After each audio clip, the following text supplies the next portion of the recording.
बाजार के सत्र में गिरावट दिखी, लेकिन आज आपको कौन से लेवल्स पर नजर रखनी चाहिए ये बताने के लिए अब हमारे साथ अंश जुड़ चुके हैं। अंश, गुड मॉर्निंग। बताएं कौन से लेवल्स पर नजर रखें और कल की गिरावट के बाद आज ट्रेंड कैसा रह सकता है?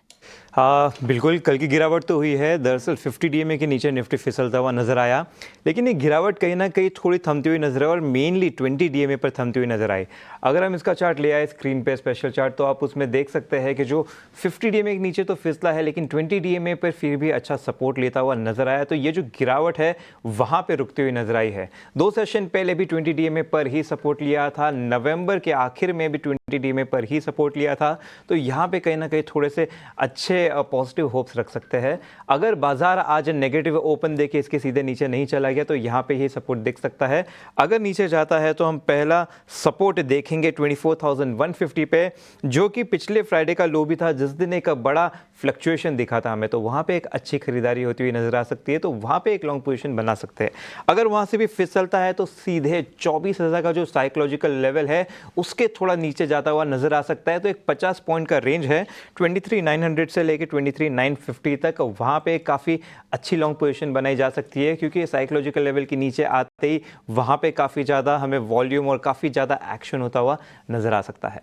अब अगर रेजिस्टेंस की बात करें तो पहला रेजिस्टेंस हम 24,500 पे देखते हैं, क्योंकि वहाँ पे काफ़ी स्ट्रॉन्ग कॉल राइटिंग हो रही है। कुछ 3 लाख कॉन्ट्रैक्ट यहाँ पे राइट किए गए हैं, इसलिए यहाँ पे एक स्ट्रॉन्ग रेजिस्टेंस, एक सेलिंग प्रेशर आता हुआ दिख सकता है, जहाँ पे शॉर्टिंग पोजीशन बना सकते हैं, या नीचे की तरफ लॉन्ग ले रहे हो और यहाँ पे आएगा तो यहाँ पे अपने पोजीशंस हल्के कर सकते हैं।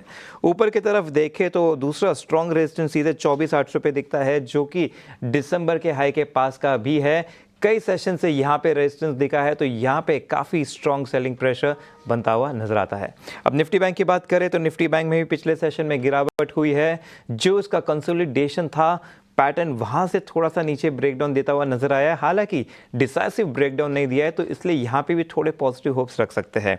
अगर यहाँ पे लेवल्स की बात कर ले तो सबसे पहला रेजिस्टेंस 53,400 पे नजर आ सकता है, जो कि पिछला सेशन का ओपन भी है।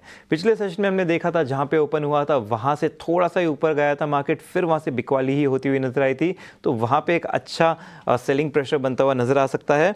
उसके बाद में अगर दूसरा हम रेजिस्टेंस देखें तो जो दिसंबर हाइज है, जो कि कंसोलिडेशन का अपर रेंज भी है 53,900 का, वहां पे हमें एक स्ट्रॉन्ग रेजिस्टेंस दिख सकता है। सपोर्ट देख लेते हैं। सपोर्ट अगर यहाँ पे हम देखें तो पहला सपोर्ट हमें अच्छा वाला 52,500 पे नजर आता है। पिछले सेशन में भी हमने बताया था, जो अक्टूबर नवंबर में था, इस लेवल पे काफ़ी स्ट्रॉन्ग रेजिस्टेंस ले रहा था, जा नहीं पा रहा था, फिर ब्रेकआउट दे चुका था। अब ब्रेकआउट देने के बाद अगर नीचे आता तो यहाँ पे काफ़ी अच्छा सपोर्ट बन सकता है, तो यहाँ पे काफ़ी अच्छे खरीदारी करने वाले मौके दिख सकते हैं। अब यहाँ से भी अगर नीचे फिसलता है तो सीधे 51,800 पे दूसरा अहम सपोर्ट है, जो कि 50 और 100 डीए में भी इसके आसपास ही लाई करते, तो यहाँ पे काफ़ी ज़्यादा एक अच्छा बाइंग अपॉर्चुनिटी दिख सकता है अगर इतना नीचे गिरते हुए देखा मार्केट को तो। बिल्कुल, तो ये कुछ इंपॉर्टेंट लेवल्स और ट्रेंड जहां पर आपको नज़र रखनी चाहिए। अंश, शुक्रिया पूरी डिटेल्स के साथ हमारे साथ जुड़ने के लिए। लेकिन बाजार में विस्तार में चर्चा करने के लिए अब हमारे साथ एंजल वन के देवांग शाह भी जुड़ चुके हैं। Devang, good morning. अभी अभी आपने अंश को सुना होगा, और कल की गिरावट के बाद आपकी रणनीति क्या होगी आज बाजार में? Very good morning. बात करें निफ्टी की तो डेफिनेटली कल हमने करेक्शन देखा हायर लेवल से, हम सस्टेन नहीं कर पा रहा है निफ्टी, बट ओवरऑल हम जब अगर चार्ट स्ट्रक्चर देख रहे हो ना, डेली चार्ट अभी भी एक सपोर्ट के पास है। 24,250 एक इमीडिएट सपोर्ट है निफ्टी फ्यूचर के लिए, और 24,600 ना रेजिस्टेंस है निफ्टी फ्यूचर के लिए। तो हमें लगता है ये दायरे में हमें देखने मिल सकता है। जब तक लेवल्स को ब्रेक नहीं करता है तो आई थिंक ट्रेडर को कॉशियस अप्रोच रखना चाहिए, बिकॉज वॉलिटिलिटी देखने मिल सकती है मार्केट में। जहां तक बैंक निफ्टी की बात करें, बैंक निफ्टी का ओवरऑल चार्ट स्ट्रक्चर देखे विज़ाविज़ निफ्टी अभी भी थोड़ा बेटर चार्ट स्ट्रक्चर दिख रहा है बैंक निफ्टी का जो रेजिस्टेंस है ना 53,500 odd levels bank Nifty future का एक रेजिस्टेंस है, 52,600 एक सपोर्ट है बैंक निफ्टी फ्यूचर के लिए। बिल्कुल, तो ये इंडेक्स पर रणनीति, लेकिन इसके अलावा स्टॉक स्पेसिफिक आइडियाज कौन से होंगे? स्टॉक स्पेसिफिक में फर्स्ट स्टॉक यहाँ रहेगा टोरेंट फार्मा खरीदने की सलाह है। ओवरऑल चार्ट स्ट्रक्चर की बात करें, डेली चार्ट स्टॉक ने एक अच्छा एक सपोर्ट लेकर अपसाइड रिज्यूम किया है, और कल के गिरावट के सेशन में भी स्टॉक ने अच्छा खासा एक स्ट्रेंथ देखने मिला था। तो टोरेंट फार्मा खरीदने की सलाह है। स्टॉप लॉस रखना है 3315, टारगेट है 3460। नेक्स्ट स्टॉक रहेगा टीवीएस मोटर। टीवीएस मोटर को सेल की सलाह है। ओवरऑल चार्ट स्ट्रक्चर देखे टीवीएस मोटर का तो एक रेजिस्टेंस से हमें कल एक करेक्शन देखने मिला टीवीएस मोटर में। हमें लगता है कि और भी इसमें गिरावट देखी जा सकती है। स्टॉप लॉस है यहाँ पे 2500, टारगेट है 2390। बिल्कुल, तो ऑटो सेक्टर से टीवीएस मोटर पर बिकवाली की राय 2390 तक के लक्ष्य दिखाई दे सकते हैं और टोरेंट फार्मा पर खरीदारी की राय 3460 रुपए प्रति शेयर का लक्ष्य।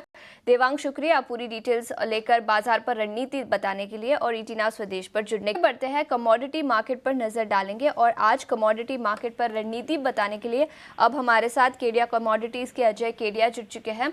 अजय जी, बहुत बहुत शुक्रिया समय निकालकर जुड़ने के लिए। और सबसे पहले सोने और चांदी पर ही बात करेंगे। आज देर रात फेडरल रिजर्व का आउटकम आता हुआ नजर आएगा और उसका डायरेक्ट इम्पैक्ट प्रेशियस मेटल्स पर मार्केट पर दिखेगा, लेकिन उस आउटकम के पहले क्या रणनीति बनानी चाहिए आज के ट्रेडिंग सत्र के लिए? Very good morning. Definitely market अगर रेंज बाउंड की अगर हम बात करें तो कल का सेशन मार्केट एक सीमित दायरे में ट्रेड करता हुआ दिखाई दिया। एज ऑफ नाउ मुझे लगता है कि मार्केट फेड की बैठक से पहले एक दायरे में ही ट्रेड करता हुआ दिखाई देगा। एंड ओवरऑल देखिए रेट कट आता है तो डेफिनेटली सोने को एक टेम्परेरी बूस्ट मिलेगा, लेकिन इम्पोर्टेंट है उनकी जो समरी आएगी, क्योंकि मार्च में पॉसिबिलिटी है रेट कट नहीं होगा, जिसकी वजह से मार्केट पिछले एक हफ्ते में थोड़ा सा साइडवे टू नेगेटिव रहा है। बट आज बाय ऑन ड्रॉप की रणनीति बना के चला जा सकता है, जहाँ पे गोल्ड 76,700 पे लेना है, 76,400 का स्टॉप लॉस लगाना है, 77,200 तक का जम मिल सकता है। वहीं चांदी में 90,500 के करीब लेके चलिए, 89,800 का स्टॉप लॉस लगाइए, 91,500 तक का टारगेट देखने मिल जाएगा। बिल्कुल, तो सोने और चांदी दोनों पर खरीदारी की राय 91,500 का लक्ष्य चांदी पर दिया है। लेकिन अजय सर, इसके अलावा क्रूड ऑयल और नेचुरल गैस, यहाँ पर क्या रणनीति होनी चाहिए? देखिए पूरी ही एनर्जी पैक के अंदर मार्केट एक दायरे में अटक गया है, जिस ढंग से डिमांड कंसर्न चाइना से निकली है वापस। ये कच्चे तेल में कल थोड़ा दबाव रखा था, लेकिन आज मार्केट वापस पॉजिटिव दिख रहा है। इन्वेंट्री में जो ड्रॉप है वो प्राइसेस को सपोर्ट करेगा, तो एक दायरे का सौदा ही रहेगा। बट वहाँ पे 5880 में लिया जा सकता है, 5820 का स्टॉप लॉस रखिए, 6000 का इमीडिएट टारगेट रहेगा कच्चे तेल में।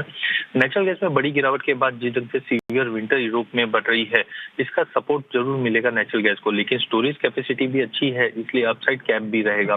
तो 266 के ड्रॉप पे लेना है, 261 का स्टॉप लॉस लगाइए, 275 तक का टारगेट नेचुरल गैस में रहेगा। गैस दोनों पर खरीदारी की राय। और अजय जी, इसके अलावा बेस मेटल्स पर आपकी क्या रणनीति होगी? चाइना ने जब से स्टिमुलस मेजर्स अनाउंस किए उसके बाद कुछ कॉन्क्रीट तो निकल कर नहीं आया, लेकिन 2025 के लिए उन्होंने कुछ और स्टिमुलस मेजर्स अनाउंस किए थे, लेकिन ट्रेडिंग के लिहाज से क्या रणनीति होगी?